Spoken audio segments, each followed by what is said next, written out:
Hello there again. Welcome back to my English YouTube channel. This is Dr. Mofi, a PhD in Applied Linguistics, and today's lesson is about non-finite verb forms.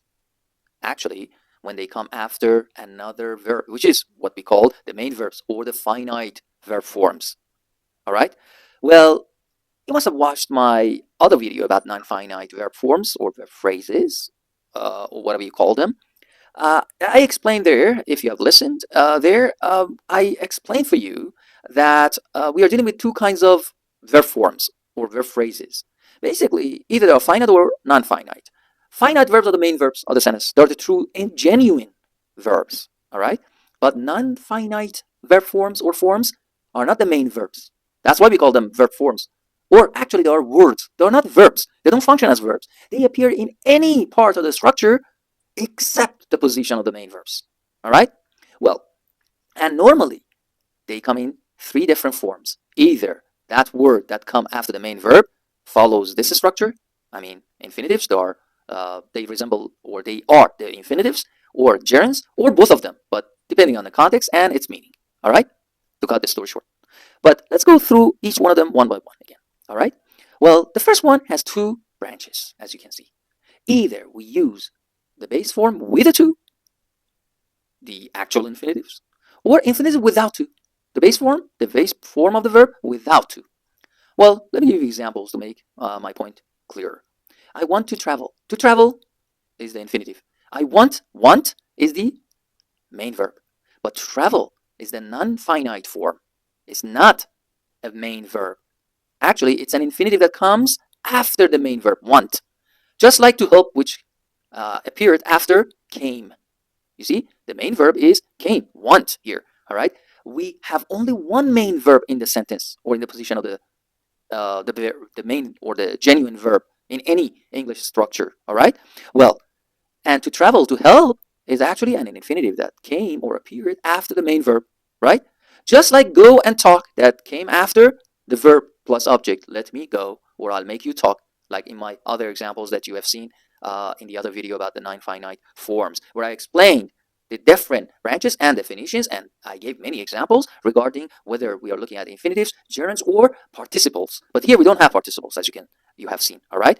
Well, and now these are actually the infinitives are they come after any English verbs. All right. Most English verbs follow this pattern. Number one. So this is the major structure in English you can see. All right. Except these two. All right. Especially gerunds form. This number two.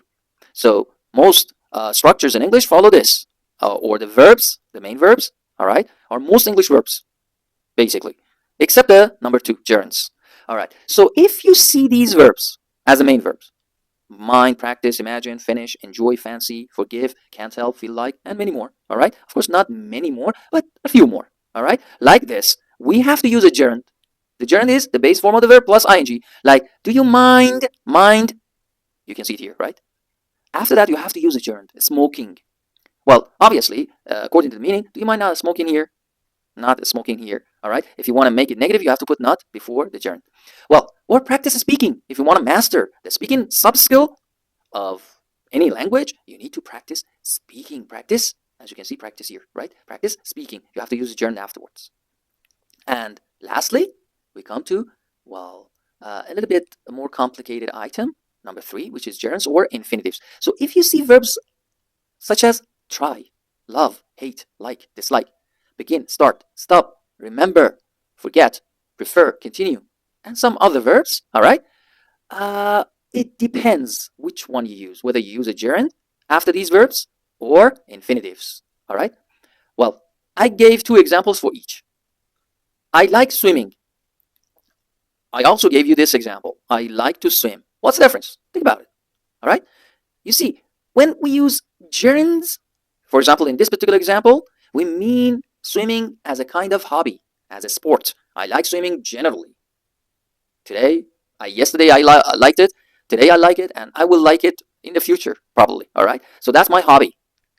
So I like swimming generally, every day. But when I say I like to swim, it means that right now I like it. Maybe tomorrow I don't like to swim. All right. But I like to swim because it's too hot today. Okay. So that's You see, a little bit difference. So they usually come with a slight difference in meaning, as you can see.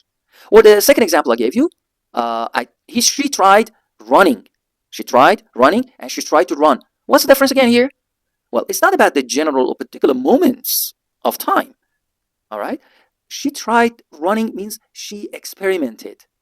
She experimented running, probably to escape, for example, a problem, an issue, or a situation, or a danger, right? She tried running to, for example, save her life.